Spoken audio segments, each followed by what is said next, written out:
Google AdWords, right? I don't know whether you're running Google AdWords. If not, you should be. Google AdWords is amazing, right? It is basically people looking for your products and services right now, like right now. Like right now, people are looking for your products and services.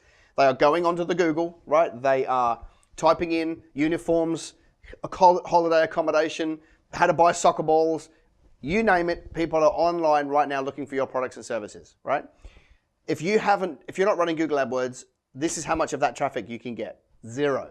If you're running Google AdWords, you can drive the traffic looking for your products right now to your website, okay? And that's super cool. But where do you start, okay? Because Google AdWords is interesting. It's Google, right? They couldn't care less about your outcome. They care about theirs. So they want you to put your credit card in, and they want to chew out as much of your credit card as possible, and they couldn't care less if you win. That's the name of the game with Google.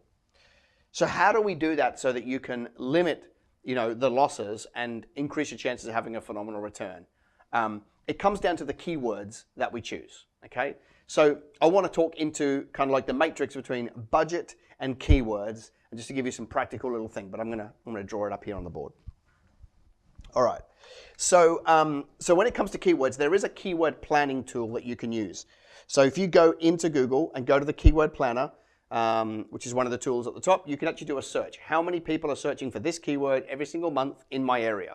Whether the area is your area, Australia, the state, the whole of the world, you can see that, okay? And so you can go and find out how many searches. But when it comes to the keywords, right, I like to look at it like a bit like a target.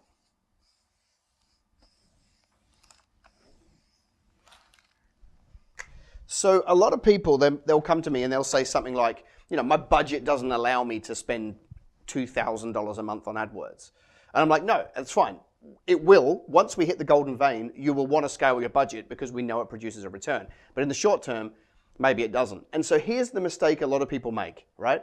I'll pick a business, just say plumbing. I'll just pick in a random business, like a plumbing business, a domestic plumbing business, just for argument's sake. Well, and then let's put another scenario, right? So it's a plumbing business. And let's say they've only got a monthly budget of $400 that they can spend on Google AdWords. Could be a bit less, ideally a bit more. If it's a lot less, if you've got $100, I'd be second guessing Google AdWords for you, right? I'd go and deploy it on something else, get my revenue up until I could afford the $400 or $250 or $300, but that'd be about the lowest I would go. So some people, when we're talking about a low budget, what they do is they try and find the really obscure keywords, the ones that no one is really searching for. They're low in volume, no one's bidding on them, they're really cheap to buy, but my concern is we don't know they work, okay? So a lot of people are trying to get more clicks for their budget. I'm not interested. I'm interested in sending out $400 and bringing back in $1,400 or whatever the numbers need to be for your business, okay? If you run at a 50% GP, then you're spending $400 to get $700, okay? Maybe that's a good idea. Maybe the repeat business makes it a good idea.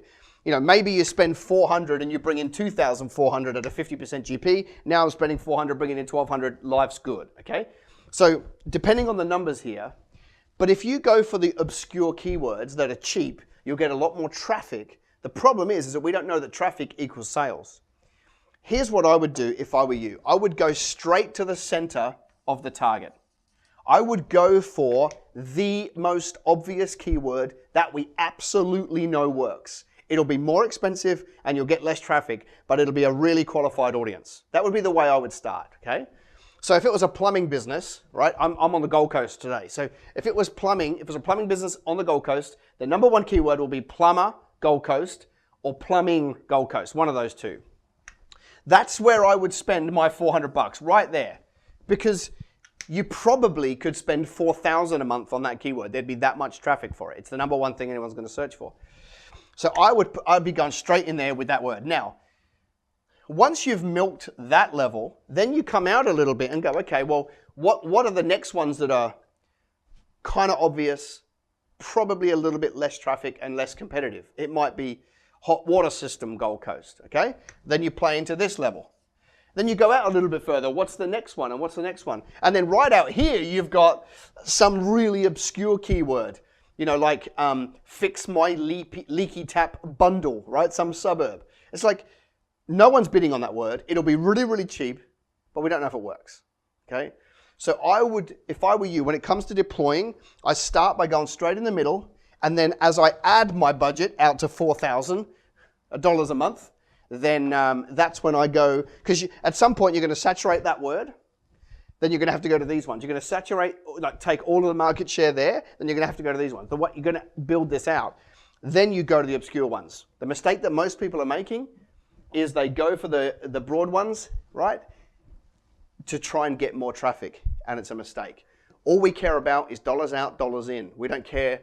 I mean, it means people have to click on your ad, go to your website and like it. It means those things, but that's not the metric that we really care about. I would rather have $400 out, $4,000 in, and grow my business that way. Hopefully that makes sense. All right, hope you enjoyed episode number 3. If you have, and if you've got a question, in the comments below, just type a Q. If you just type the letter Q in the comments below, one of my team will reach out to you and we'll get you on the show so that we can help you with real world answers. You're awesome. I'll see you next episode. Bye for now.